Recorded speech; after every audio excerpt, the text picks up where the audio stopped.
Salut Claude! Salut Karen, ça va bien? Ben oui, hey, on a notre ami Simba encore. Ouais, populaire. Ben oui. Bon, moi là, aujourd'hui, on va parler de l'anorexie mentale. L'anorexie mentale fait partie des troubles de l'alimentation ou des troubles du comportement alimentaire, TCA, tout comme la boulimie et l'hyperphagie. La personne qui souffre d'anorexie mène un combat acharné et dangereux contre toute prise de poids. Elle est la victime de nombreuses peurs irraisonnées, hein, pouvant s'apparenter à de véritables phobies en lien avec les conséquences de s'alimenter, comme prendre du poids ou devenir obèse. Le résultat est une restriction alimentaire obstinée et souvent dangereuse. Le contrôle qu'exerce la personne anorexique sur son alimentation est excessif et permanent. L'appétit est la plupart du temps conservé, mais la personne lutte contre le besoin et le désir de s'alimenter. Elle s'impose une perte de poids graduelle pouvant aller jusqu'à l'émaciation, maigreur extrême. Au cœur des comportements anorexiques, il y a une véritable phobie de la prise de poids, tellement intense qu'elle pousse la personne à éviter les situations ou les comportements qui pourraient amener à une prise de poids, à manger des aliments inconnus, manger sans faire d'exercice physique, etc. La perception qu'elle a de son corps est déformée. On parle de dysphorphobie. Aïe, hein? Ouais, C'est difficile à dire. Ouais.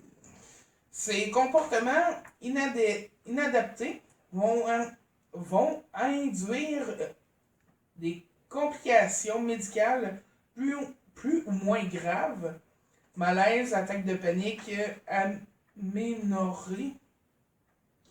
Ils vont emmener la personne à s'isoler socialement. Anorexie ou anorexie mentale? On utilise de façon abusive le terme anorexie pour évoquer l'anorexie mentale, mais l'anorexie mentale est une entité médicale à part entière. L'anorexie est un symptôme qu'on retrouve dans de nombreuses pathologies, gastro-entérite, cancer, etc., qui correspondent à la perte d'appétit. Dans l'anorexie mentale, l'appétit est préservé, mais la personne refuse de s'alimenter. Les causes. L'anorexie mentale est un trouble du comportement alimentaire largement étudié. Les causes exactes à l'origine de l'apparition de ce trouble sont complexes et souvent intrigantes. Les chercheurs s'entendent pour dire que de nombreux facteurs seraient à l'origine de l'anorexie, notamment des facteurs génétiques, neuroendocriniens, psychologiques, familiaux et sociaux. Bien qu'aucun gène n'ait été clairement identifié, des études mettent en avant un risque familial. Si dans une famille, un de ses membres féminins souffre d'anorexie, il y a 4 fois plus de risques qu'une autre femme de cette famille soit atteinte par ce trouble que dans une famille saine. Au niveau neurologique, de nombreuses recherches mettent en avant un dysfonctionnement sérotoninergique, ça veut dire qu'il y a un problème de sérotonine. La sérotonine est une substance qui assure le passage du message nerveux entre les neurones au niveau des synapses. Elle est notamment impliquée dans la stimulation du centre de la satiété, zone du cerveau qui s'occupe de l'appétit. Pour de nombreuses raisons, encore méconnue, on observe une baisse de l'activité de la sérotonine chez les personnes anorexiques. Sur le plan psychologique, de nombreuses études ont fait le lien entre l'apparition d'une anorexie mentale et d'une estime de soi négative.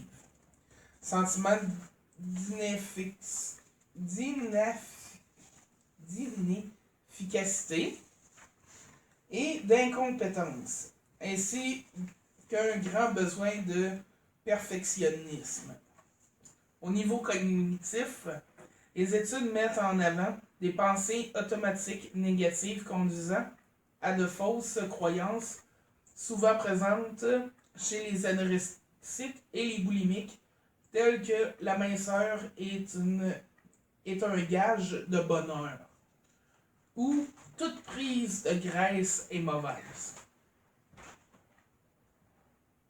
Les troubles associés.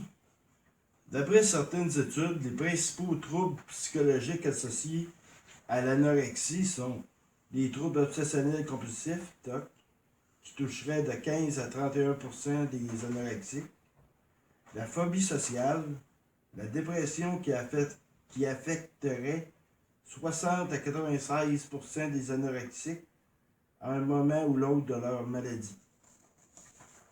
Les complications maintenant. Les principales complications de l'anorexie sont les désordres psychologiques plus ou moins graves induits par l'amaigrissement. Chez les enfants souffrant d'anorexie, l'amaigrissement sévère peut être à l'origine d'un retard de croissance. Les principales complications de l'anorexie sont les désordres psychologiques plus ou moins graves induits par les comportements de restriction alimentaire et les comportements compensation de purge. Les restrictions alimentaires peuvent induire une fonte musculaire, une anémie, une hypotension, un ralentissement cardiaque et une baisse du taux de calcium pouvant provoquer l'ostéoporose.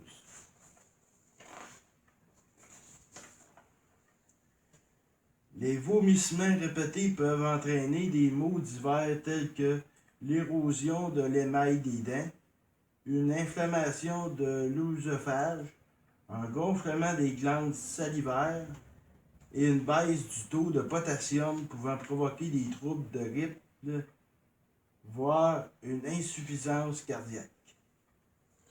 Et même, j'ai déjà vu un documentaire qui disait que une femme pouvait perdre ses menstruations à cause de l'anorexie.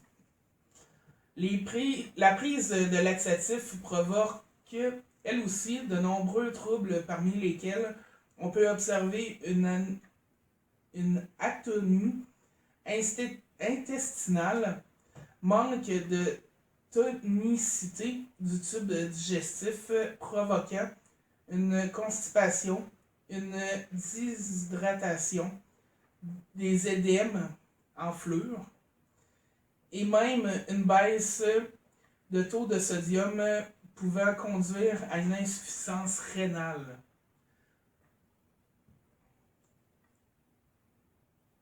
La plus grave et la plus tragique des complications de l'anorexie mentale reste la mort.